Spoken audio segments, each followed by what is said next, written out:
Hello everyone, welcome to my video on how to get good at Diamond. This will be done in two parts. This first video here will be about getting below 1 minute and 35 seconds. It will show you basic tricks and the general route.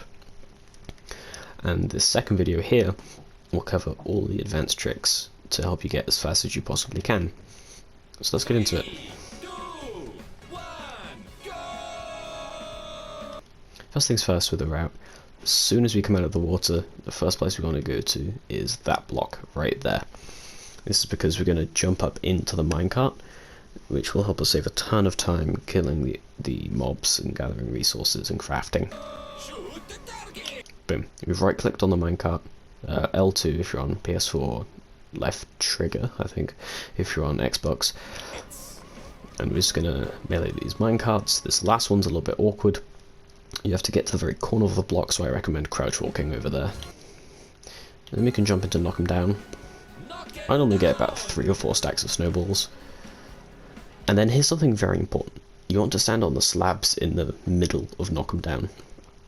Because if you stand at the corners or the sides, it'll lure the zombies there, and it's very difficult to knock them down while they're over there. And by standing on the slabs in the middle, not only do you lure them towards the middle, where it's easy, you also get a very good view. Now this guy right here, he's right in front of my crosshair, so I knock him in first. That can send a bunch of them back. I'm going to mostly analyze knock 'em down strats at the end when I'm doing the advanced tricks. But there we go, just making good use of the slime bar, sending zombies back. Mine to the exit. Here you just need to know the route for it.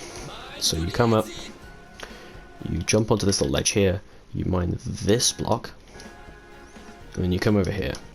Now they say X marks the spot, and I've marked multiple spots with X here. The green blocks, the blocks with green X's on them, those are ones that you're safe to mine down. The one that's red, you don't really want to mine down there. Wait, is that even right?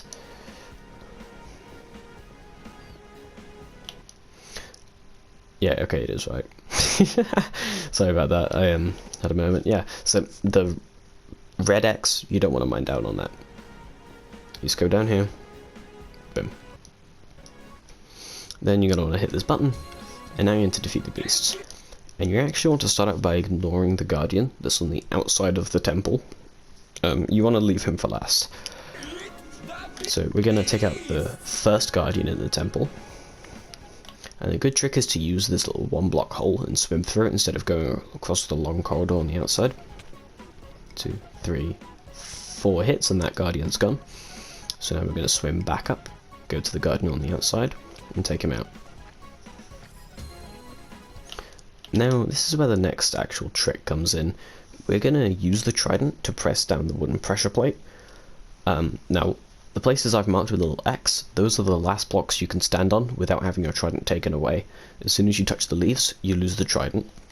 So we're going to run out to those blocks, aim at the pressure plate, let it go, and now we can climb up this ladder.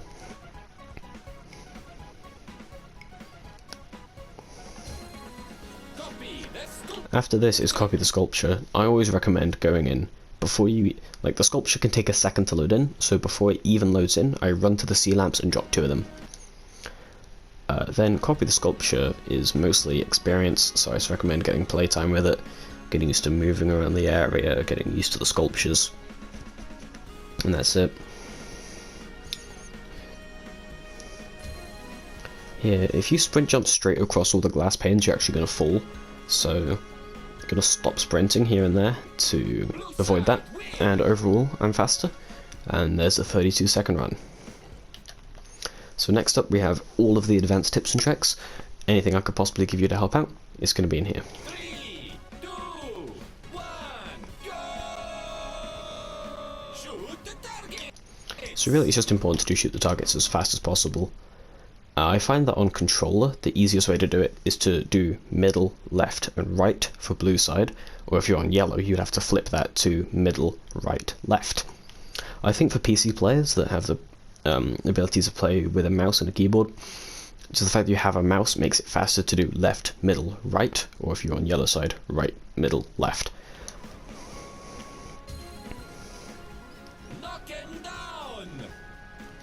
So you want to make sure that you're sprint jumping between as many parts as possible, by the way.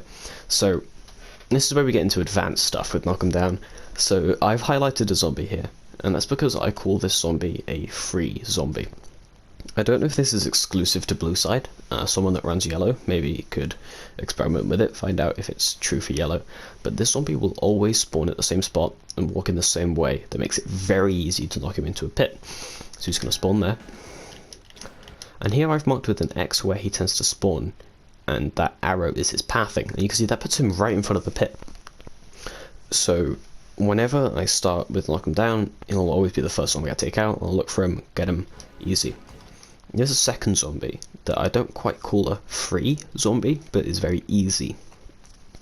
And that's this zombie. They'll spawn in a more awkward corner and take a more awkward pathing, but you can sometimes, sometimes they're faster than other times, sometimes they spawn in a better spot. So about half the time you can take that zombie for free.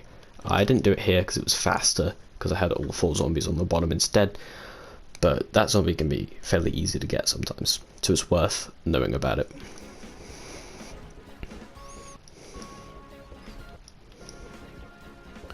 Yeah, nothing special there, I just knocked all the zombies back and got quite lucky.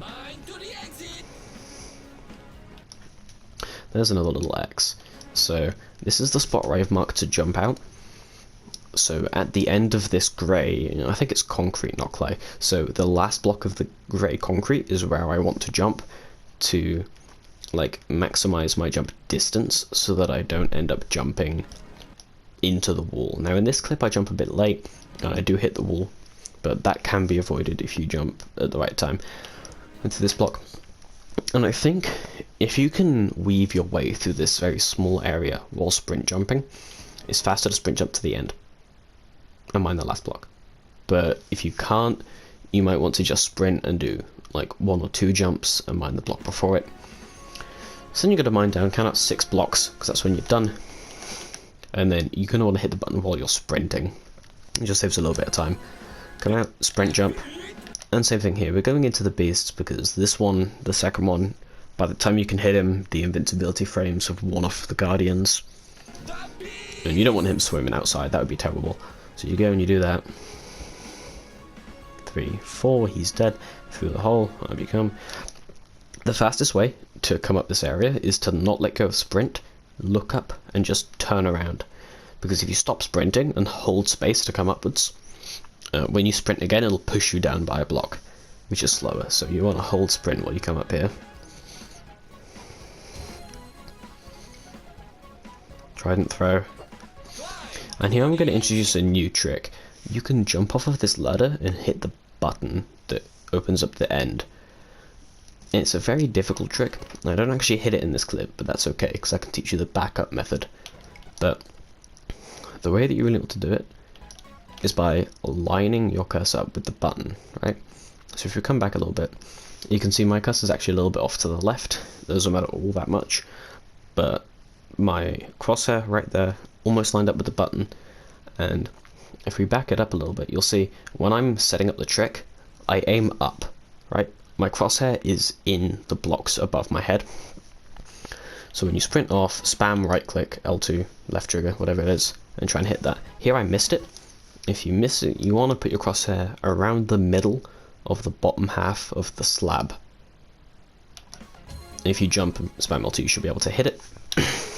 When you're exiting this area, it's very easy to hit one of the poles that one of these blocks is on, also to get caught on the leaves, so you need to watch out for that. Here we go, we jump, we get the sea lanterns first because there's only one sculpture that doesn't have sea lanterns. And most of Copy the Sculpture is getting good at individual sculptures and learning them, the fastest way to do it. I might make a separate video about the fastest sculptures, like how to build them, but I'm not sure if it'd be worth it. I know some people do this sculpture wrong. They'll add an extra red wool when they don't need to. But I reckon you can figure out most of the optimal sculptures. And here you notice I'm strafing left and right, and I don't stop sprinting like I did in the other video. That's because strafing left and right, it slows down your speed just enough to stay on the glass panes, and I think it's a little bit faster than starting and stopping. So here we finish, and it's a 21. And I'm gonna go look at the other knock 'em down real quick, because it was quite good. There's some good decision making in there. So let's come over here. So we get the free zombie we were talking about. The other free zombie had a fairly bad spawn. There's some cases where the other zombie there, there's some cases where, like, if the zombie was here by now, like, I would take it, right? I would lure him over here and knock him in. But because we had 3 zombies down there, just waiting to be pushed back, I didn't. And by the time I stand on the slime bar, the 4th one walks in, which is even better. So then I see that these zombies are halfway towards the slime bar. When they are, it's better to snowball them, rather than wait for them to walk down to the slime bar, then knock them back. Here I actually hit the slime bar too early, and only sent more zombies instead of 2, but that's alright. And that is every single trick, every single visual cue, everything I can give you for Diamond Course. I wish you all the best of luck.